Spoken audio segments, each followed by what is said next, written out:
Birds of Prey by Kelly Thompson has ended after 28 issues.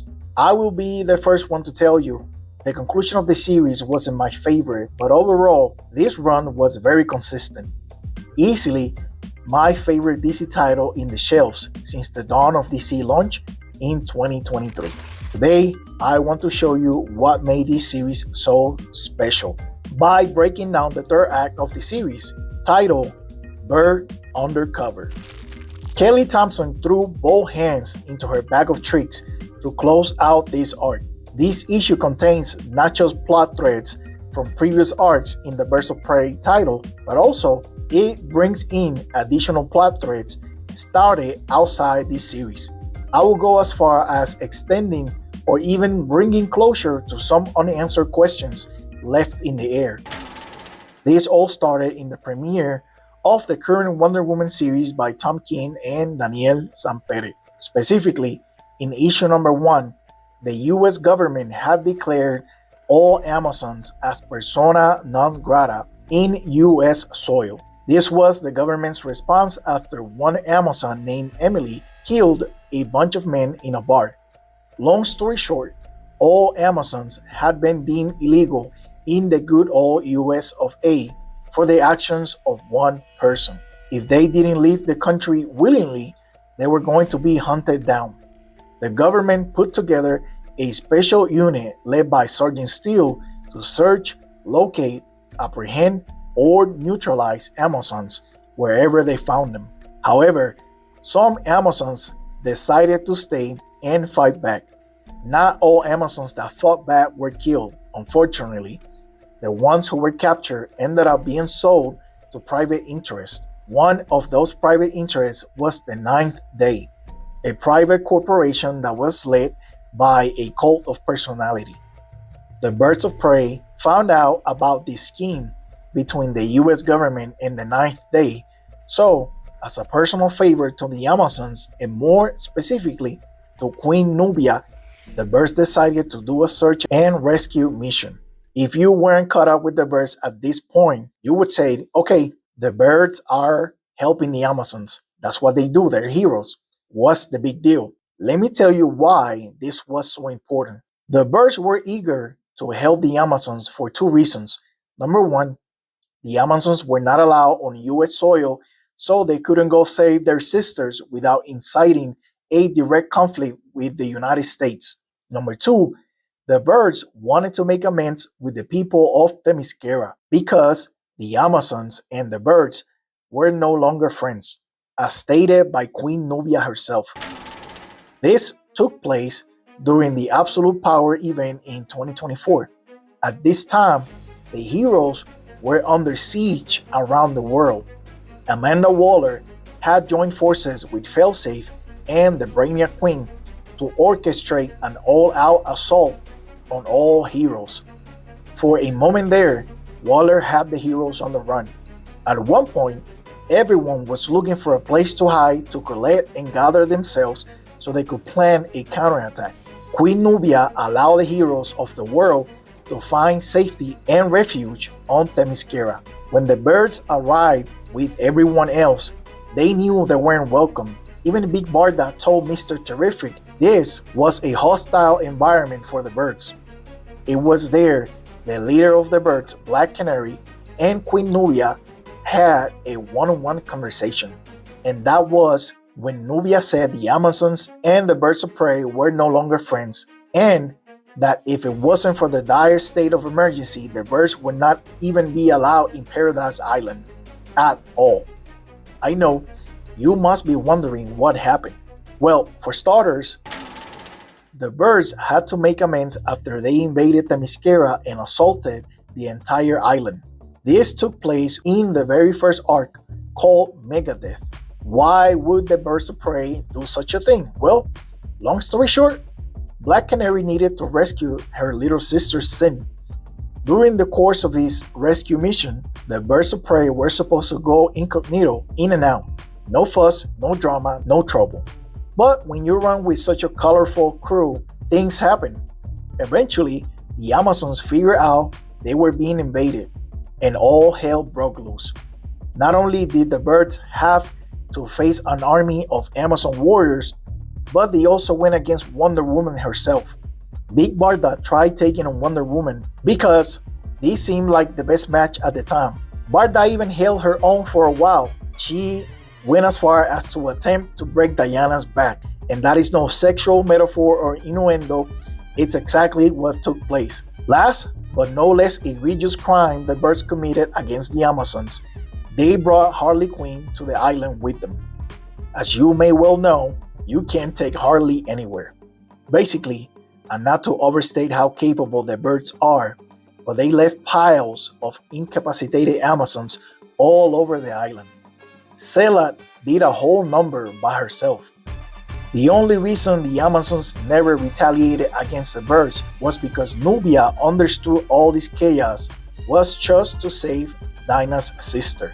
In her wisdom and eternal understanding of the value of sisterhood, Queen Nubia found it in her heart to forgive the birds. That and the fact they helped stop an evil ancient fairy that was running wild, possessing a number of people, including Wonder Woman. When all was said and done, the birds were banned from Themyscira as punishment. Fast forward to issue 17. The birds came up with a plan to rescue the Amazons from the ninth day. Cassandra Cain, aka Batgirl, aka Small Bat, had infiltrated the organization under the guises of a private security contractor. Cass's cover had been blown, and she had been captured and subjected to the same experiments the ninth day were conducting on the Amazons. Because of this, Cass kept missing her windows to check back in with the birds. No one, and I mean no one, was more worried for Cass than Big Barda.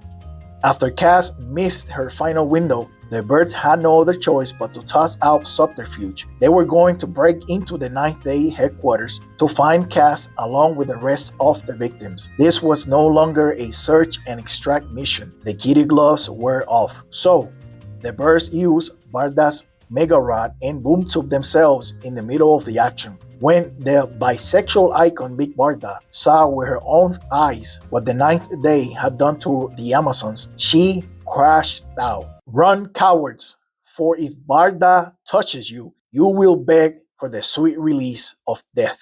Big Barda was not f***ing around. She was enraged, and rightfully so. By the way, I'm here quoting Harley Quinn's words, not mine. And side note, I also loved that Harley was probably going for bitch and then changed it to bisexual icon, and Barda had no objections. Anyways, back to the story. A big fight ensued when the ninth day cut loose the enhanced Amazons on the birds.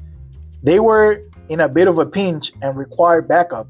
So back at the birds' headquarters, Sin had some initiative and came up with an idea to help the situation. She went and got Sela to come help the birds.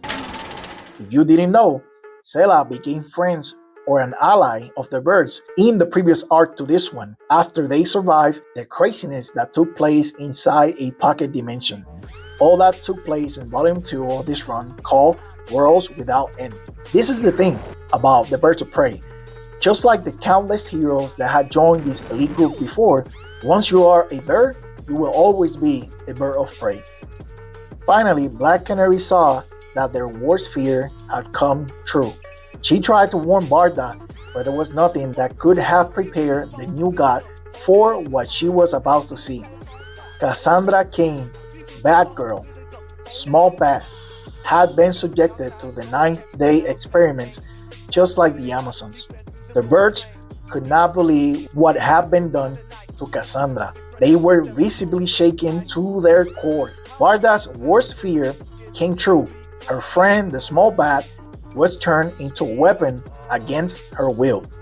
Ever the gentle giant, Big Barda leaned on the bond they had developed for each other to help Cass reach deep down in order to fight whatever was controlling her. You see, previously, Big Barda was in the same predicament. She was under the influence of somebody else's will, and the birds were in danger of being ragdolled by Barda. It was Small Bat who talked Barda into regaining control of herself. Cassandra Cain alone stood up against Big Barda and talked some sense into the new god. Because of this act of bravery, Big Barda knew the strength of Cass's will, the same way Cass knew the mental fortitude of Big Barda back then. They just needed someone to remind them of who they are. The love, the bond, and respect these two unlikely sisters have for each other is maybe unconventional, but real and beautiful nonetheless. Pay attention, people. This is Cassandra Cain, born and raised to be the ultimate weapon. First, she was orphaned, then Batgirl. Now, she's Small Bat, a bird of prey. The other is Jack Kirby's very own Big Barda, forged in the hell pits of Apocalypse, Granny Goodness's best soldier, and once the captain of the Female Furies, Darkseid's most elite unit. Barda and Cass, tough as they come, found a soft spot on their hearts for each other. Two softies that pull their new sister from the darkest corners of their minds because of the strength of their sisterhood, camaraderie, and most importantly, empathy. They call that good writing. They call that character growth. They call that character development. Me personally, I call that cinema.